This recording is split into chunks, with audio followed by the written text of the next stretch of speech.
Olá, eu sou o Yuri Olá, eu sou a Luana, e hoje a gente vai apresentar para vocês a nossa palestra do X-Business. com o tema Comunidade LGBTQIA+, em cargos de autogestão. Mas primeiro, para vocês entenderem o nosso tema, vocês precisam entender o que significa as siglas da comunidade LGBT. Primeiro a gente tem o L, que são as lésbicas, que são mulheres que se relacionam com outras mulheres. O G são os gays, que são homens que se relacionam com outros homens. O B são as pessoas bissexuais, pessoas que se relacionam com ambos os sexos. O T são pessoas transexuais. Essas pessoas, elas não se identificam com o gênero que é imposto a elas ao nascimento. Então elas transicionam de gênero. Por exemplo, um homem trans, ele nasceu no sexo feminino, mas ele transiciona para virar um homem do sexo masculino. O Q são as pessoas queer. São pessoas que também não se identificam com o sexo que foi imposto a elas, mas elas não se preocupam com rótulos e elas transicionam muito sobre o gênero delas. O I são pessoas intersexo. Pessoas intersexo antigamente eram chamadas de hermafroditas. As pessoas intersexos, elas possuem um membro, uma genitália determinada, mas o seu ciclo reprodutor pode ser outro. Ela pode ter um útero e um pênis. As pessoas assexuais, que representam o A, são as pessoas que não sentem o desejo de fazer o sexo. O mais são o restante da comunidade. A comunidade é muito grande e existem muitas outros gêneros e outras sexualidades, como também as pessoas não binárias e as pessoas agêneros. Dentro disso, nós realizamos uma pesquisa interna e a gente descobriu que menos de 10% das pessoas LGBTs, elas não ocupam cargos de alta gestão. Mas para entender o porquê que essas pessoas não ocupam cargos de alta gestão, a gente tem que voltar muito no passado. Muito antes do nascimento de Cristo, as pessoas homossexuais, as pessoas que não correspondiam à heteronormatividade, elas existiam, mas elas não eram perseguidas. Tanto que nas sociedades greco-romanas, elas eram incentivadas. Os gregos incentivavam que outros homens se relacionassem com outros homens. Os astecas, eles viam as pessoas transexuais como deuses e deusas.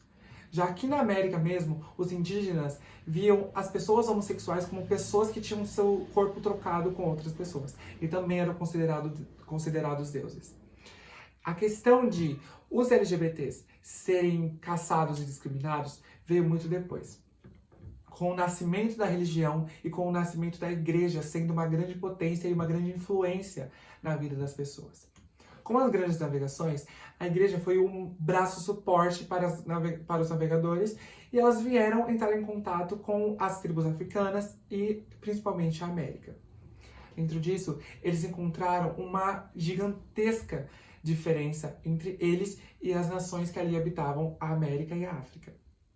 Como eles viram que essas pessoas não correspondiam à heteronormatividade que eles impunham e que elas eram muito diferentes deles, eles começaram a podar essas pessoas. E antigamente, as pessoas que não seguiam a normatividade, elas eram descartadas, elas eram perseguidas, né, pelas religiões e eram descartadas à margem da sociedade como pessoas inúteis, assim, que não serviam, não tinham utilidades para a sociedade. Voltando para o século XX, em 1960, ainda era considerado crime você ser homossexual nos Estados Unidos, que era um país que mostrava uma grande evolução, que era um país que era o sonho de qualquer americano do Sul de ir para os Estados Unidos para ter uma vida boa. Nesse caso, em 2010, mais de 73 países consideravam você ser homossexual um crime. E também 13 deles puniam a homossexualidade com pena de morte. Eu não consigo nem descrever o quão isso é uma barbárie, o quão isso é errado. Porque você ser caçado, você ser morto pela sua orientação sexual, pelo modo que você gosta de alguém, é horrível. Inclusive, com esse preconceito, surgiu uma nova maneira de se empreender. Surgiu as famosas clínicas de cura gay. Essas clínicas prometiam que as pessoas que se relacionassem com pessoas do mesmo sexo, elas iriam sim ser curadas. Dentro disso, essas empresas que prometiam uma cura, que as pessoas sairiam de lá livres para ser quem elas quisessem dentro da heteronormatividade, elas estavam muito influenciadas pela religião. Dentro disso, eu vou citar agora um caso que mudou drasticamente o rumo dos Estados Unidos com a luta LGBTQIA+. O caso aconteceu em Greenwichville, em 29 de junho de 1969. Travestis, gays, lésbicas foram à luta contra a repressão policial. A repressão policial acontecia de forma que os policiais simplesmente agrediam e faziam revistas abusivas com essas pessoas. Eles faziam essas revistas abusivas dentro das boates gays. Ou seja, as pessoas dessa comunidade não tinham paz. Elas não tinham paz para ser elas mesmas. Então, esse movimento foi muito importante para a comunidade. Agora, a Lu vai falar sobre LGBTQIA+, em cargos de alta gestão. Como o Yuri falou, voltando para essa área aí da empregabilidade desses cargos, né, profissionais, a comunidade LGBTQIA+, tem muita dificuldade para adentrar nas empresas, né? Pois ainda tem essa grande barreira, um grande preconceito com isso. E tem algumas empresas que estão começando a incluir, né, a dar voz para a comunidade. Um exemplo é a Atento, que utiliza uma empresa multinacional, né, que tem um relacionamento com o cliente, e eles utilizam crachás para os colaboradores com os nomes, né, de cada um, porém não o nome que está ali no seu documento, né, o seu nome que você nasceu e seu pai e sua mãe escolheu. É o nome que você se considera, que você quer que você seja chamado. E isso já diminui, né, esse preconceito, dá voz mais para essas pessoas. Então, é algo que as empresas podem já começar a utilizar, porque é algo que é fácil, né, para estar ingressando aí com que essas pessoas, né, se sintam mais à vontade e sejam chamadas das formas que elas preferirem. Isso mesmo, Lu. Mas por que isso acontece? A gente sabe que quando um filho, por exemplo, se assume homossexual, ou uma filha se assume ser transexual, os pais não aceitam muito bem. E o que acontece? Essa pessoa acaba vivendo na rua, vivendo na casa de outras pessoas. E o que isso acarreta? A pessoa acaba trabalhando para poder matar a fome dela, poder arranjar um lugar para morar, e não para para crescer numa empresa, para arranjar uma faculdade, para ser alguém em cargo de gestão. Isso que faz as pessoas trans, os homossexuais, não estarem em cargo de alta gestão. Eles não terem as mesmas oportunidades que as pessoas que não são como eles têm. E o que acontece também muito é essa questão da rotatividade, né? Isso. Para pessoas trans, não tem muito disso, porque quando eles arrumam uma vaga no emprego, eles arrumam aquela vaga, eles vão querer ficar ali e não vão, vamos tentar uma outra oportunidade, porque eles correm o risco de ficar sem emprego. Igual se para uma pessoa que não é trans, circula mais, conseguiu essa vaga, mas abriu uma vaga para uma outra empresa, vou me candidatar. Já para uma pessoa trans, talvez ele fique inseguro. E se eu me candidatar e não conseguir, eu vou perder essa chance que eu tô aqui nesse trabalho? Não, melhor ficar aqui. E pelo que o Yuri, nessa questão que o Yuri falou em cargos de alta gestão, é muito importante ter mais isso nas empresas, não só por uma questão de avanço, mas por uma questão de inclusão mesmo, para dar oportunidade para outras pessoas e ver assim, nossa, tem ali um gerente, tem ali um líder que também faz parte da minha comunidade, então eu também posso chegar lá que nem ele, até porque o seu gênero, a sua identificação, a sua sexualidade não vai interferir na sua capacidade, na sua inteligência, nada disso. Isso, Lu, e quanto mais pessoas diversas dentro de uma empresa, mais diferente perante a sociedade. Isso tudo mostra que se você ter um funcionário, um colaborador da comunidade LGBTQIA+, isso não vai trazer apenas benefício para ele, porque você vai estar ajudando alguém, mas sim para a sua empresa. Por exemplo, numa empresa de publicidade, se você tem pessoas diversas, pessoas que já tiveram vivências diferentes das suas, você já vai ter outro olhar de como vender um produto para alguém.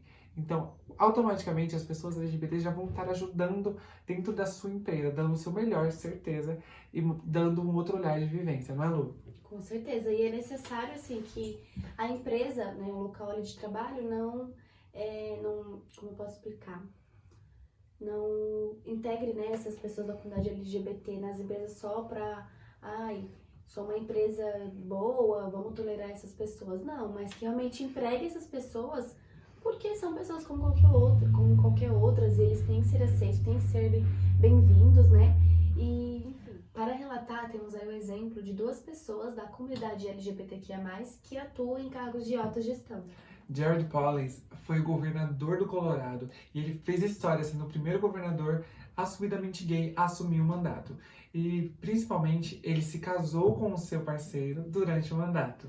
Temos também o Eduardo Leite, né, que é o governador do estado do Rio Grande do Sul, que assumiu recentemente uma entrevista, né, na televisão, assumiu-se como gay e ele também, se eu não me engano, ele tá querendo se candidatar para presidente, enfim. Então, aí são 2 exemplos importantes aí pra gente pensar. Agora eu vou falar um pouquinho de uma entrevista que foi realizada aí por uma integrante do nosso grupo, que é a Jennifer, entrevistando aí o John. O John, ele é um rapaz de 21 anos, que se considera um homem cis gay e atualmente ele é gerente em uma empresa de banco, né, empresa bancária. Fizemos algumas perguntas para ele, questionando se qual era a dificuldade, qual foram os desafios, né, enfrentados aí ao adentrar essa empresa, e ele falou um pouquinho que nessa empresa atual, nesse banco, o que ele teve mais assim, desafio foi a própria insegurança dele, né, por ser um banco multinacional e ter aquela coisa de conservador, enfim, então ele tinha aquela insegurança de sofrer represálias, sofrer preconceitos, porém foi bem diferente. Ele falou que acredita que hoje, né, eles estão respeitando muito mais, então a gente quis trazer essa entrevista também para mostrar que sim, ainda existe muito preconceito, mas tem muitas empresas que já estão dando essas oportunidades, né, para pessoas da comunidade LGBTQIA+, adentrar em cargos de alta gestão. Então, o John foi uma dessas pessoas que a gente conseguiu entrevistar, né, e ele relatou um pouco da sua vivência. E o legal é que ele conta que a empresa deu total suporte para ele, que a empresa foi muito parceira dele nesse momento. Coisa que a gente sabe que não acontece com muitas empresas hoje em dia. Muitas empresas escolhem não contratar pessoas que mostram, que dá pra ver de evidência que são LGBTQIA+, por conta do próprio preconceito mesmo. Isso é muito importante a gente analisar e refletir sobre. Realizamos também uma pesquisa de campo, né, que foi divulgada aí nas redes sociais, mais ou menos durante uma semana, com algumas perguntas, né, voltado para o nosso tema, né, aqui da palestra. E a partir dessa pesquisa de campo, a gente obteve alguns resultados, né, que a gente vai apresentar aqui agora na tela para vocês. Essa pesquisa, 63% da faixa etária que responderam eram pessoas de 20 a 29 anos, 23% entre a faixa dos 14 anos e 19 e apenas 14 acima dos 30 anos. No primeiro gráfico, a pergunta era ali a faixa etária, né, da galera que estava respondendo. Então, o que a gente conseguiu ter de resultado? 63% era a faixa etária ali de 20 a 29 anos, 23% de 14 a 19 anos e apenas 14% era pessoas acima dos 30 anos de idade. E no gráfico 2, a gente perguntou para eles se eles sabiam qual era o significado da sigla LGBTQIA+. E 87% falaram que sim, sabiam. Apenas 13% respondeu que não sabia. É importante frisar que a gente tem que cada vez mais passar para essas pessoas que não sabem o nosso conhecimento sobre essa comunidade. Porque é muito importante a gente frisar que eles são iguais a nós, que eles não são diferentes, que eles também são seres humanos e que eles merecem primordialmente serem respeitados. A gente fez também algumas das perguntas, né, que foram feitas aí nesse formulário, era se as pessoas já vivenciaram ou já presenciaram algum tipo de preconceito em relação à sua orientação sexual, ao seu gênero.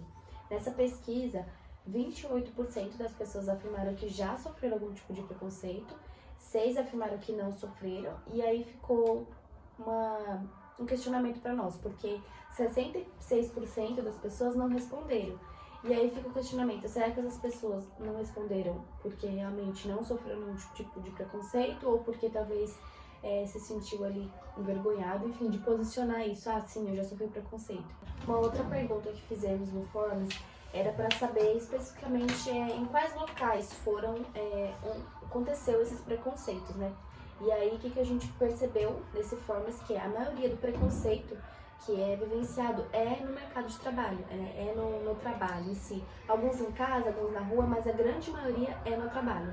E dentro disso, a gente também perguntou se as pessoas que passaram ou que viram esse tipo de preconceito denunciaram para os seus supervisores e gestores. A maioria disse que não, mas uma pequena parcela disse que sim. O importante é a pergunta que vem depois. a pergunta: o que o seu gestor fez a respeito disso? A maioria respondeu que não fez nada, que engavetou o problema. Isso é muito preocupante, porque a gente vê cada dia mais que quando a pessoa não fala, quando ela fica calada, isso continua acontecendo. Isso continua acontecendo. E quando ela fala, quando ela toma coragem para falar o que está amargurando ela dentro da empresa, não acontece nada. O que isso acontece?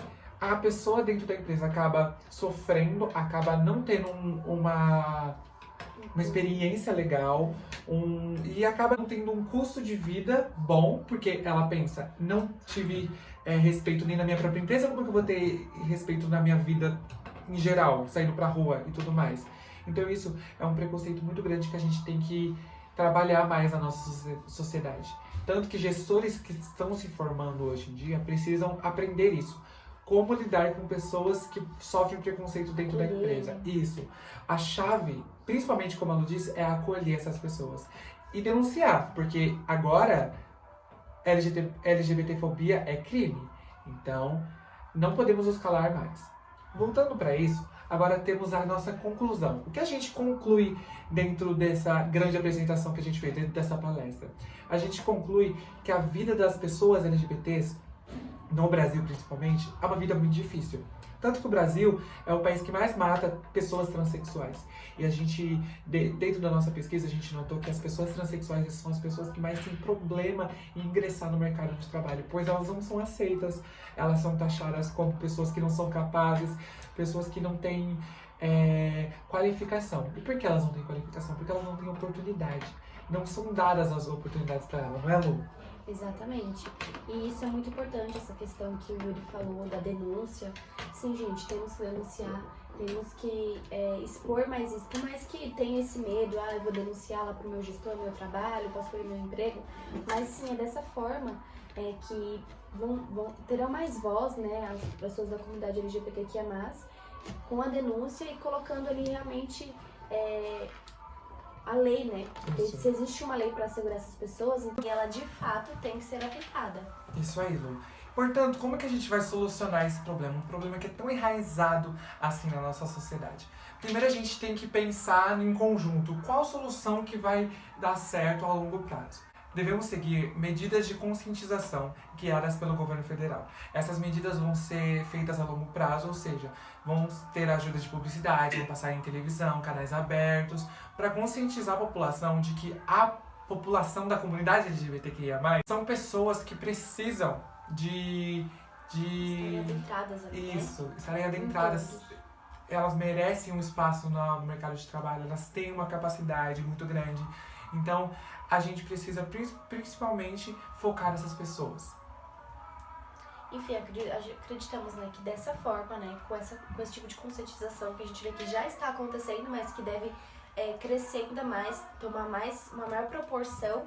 Dessa forma, esse preconceito, né, que está enraizado em nossa sociedade, ele seja cessado. Então, se, enfim, os nossos avós, os nossos tios, os nossos pais têm esse preconceito, é a nossa geração que tem que quebrar esse ciclo e não passar adiante para os nossos filhos, para os nossos netos.